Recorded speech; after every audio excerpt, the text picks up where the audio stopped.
Welcome our YouTube channel GSP तांसु। बिहार सचिवालय सहायक और 68 बीपीएससी के लिए साइंस का प्रैक्टिस सेट लगाते हैं। इसमें सारे के सारे प्रश्न बहुत ही सिलेक्टेड दिए गए हैं जो आपके एग्जाम में डायरेक्ट आने की पूरी संभावना है, इसलिए वीडियो को लास्ट तक जरूर देखें। स्टार्ट करने से पहले आप लोगों से एक ही रिक्वेस्ट है, प्लीज़ वीडियो को लाइक और किसी भी एक ग्रुप में शेयर जरूर कर दीजिएगा। चलिए शुरू करते हैं और आप लोग भी सोचिएगा अपना आंसर क्या हो सकता है। पहला प्रश्न है, फायरमैन के वर्दी को लौ प्रतिरोधी बनाने के लिए किस प्लास्टिक का लेपन किया जाता है? मोस्ट इम्पॉर्टेंट प्रश्न है। फायरमैन की वर्दी को लौ प्रतिरोधी बनाने के लिए जिस प्लास्टिक का लेपन किया जाता है वह है मेलामाइन, ऑप्शन नंबर सी। अगला प्रश्न है, हृदय से रक्त को शरीर के विभिन्न भागों में ले जाने वाली रक्त वाहिका को डैश कहा जाता है? हृदय से रक्त को शरीर के विभिन्न भागों में ले जाने वाली रक्त वाहिकाओं को कहा जाता है धमनियां, ऑप्शन नंबर ए। अगला प्रश्न है, ब्लू बेबी सिंड्रोम एक बीमारी है जो निम्न में से किसकी वजह से होता है? इंपॉर्टेंट प्रश्न है और पहले भी पूछा गया है एग्जाम में। तो दोस्तों, ब्लू बेबी सिंड्रोम एक बीमारी है जो नाइट्रेट्स की कमी के कारण होता है, ऑप्शन नंबर बी। अगला प्रश्न है, ऊष्मागतिकीय रूप से कार्बन का सबसे स्थिर रूप कौन सा है? इंपॉर्टेंट प्रश्न है। ऊष्मागतिकीय रूप से कार्बन का सबसे स्थिर रूप है ग्रेफाइट, ऑप्शन नंबर सी। अगला प्रश्न देखते हैं, साबुन में कौन सा क्षार मौजूद होता है? साबुन में जो क्षार मौजूद होता है वह है ammonium hydroxide, option number D. Sodium hydroxide का समान नाम कास्टिक सोडा है। यह साबुन में मौजूद एक त्रिप क्षार है। अगला प्रश्न है, रंगीन फोटोग्राफी की खोज किसने की थी? रंगीन फोटोग्राफी की खोज की गई थी जेम्स क्लार्क मैक्सवेल के द्वारा, ऑप्शन नंबर डी। अगला प्रश्न है, परमाणु रिएक्टर में मॉडरेटर के रूप में किस पदार्थ का उपयोग किया जाता है?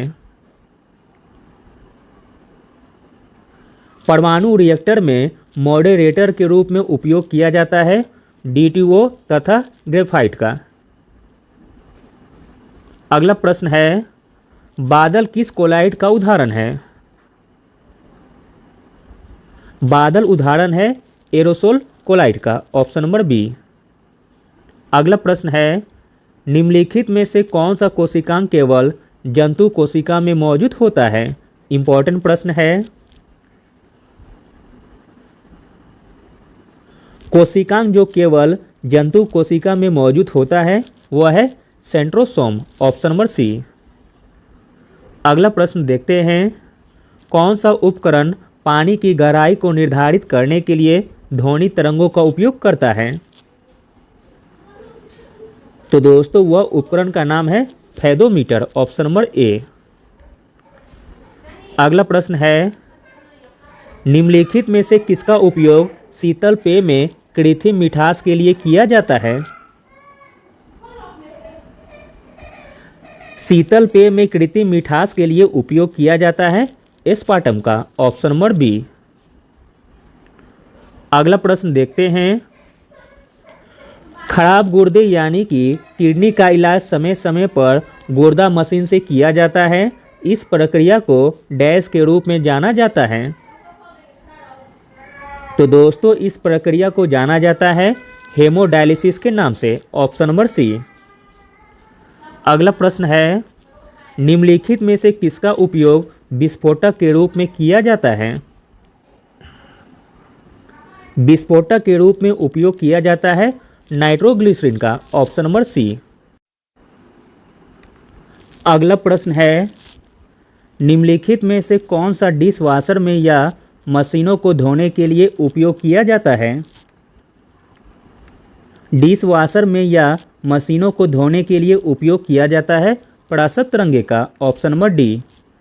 अगला प्रश्न है, प्रतिरोधों को किसकी सहायता से मापा जा सकता है? प्रतिरोधों को मापा जा सकता है ओम मीटर की सहायता से। अगला प्रश्न है, निम्नलिखित में से कौन मानव में मिश्रित ग्रंथि है? मानव में मिश्रित ग्रंथि है अग्नाशय, ऑप्शन नंबर बी। अगला प्रश्न है, खाना पकाने के बर्तनों के हैंडल बनाने के लिए सबसे उपयुक्त पदार्थ कौन सा है?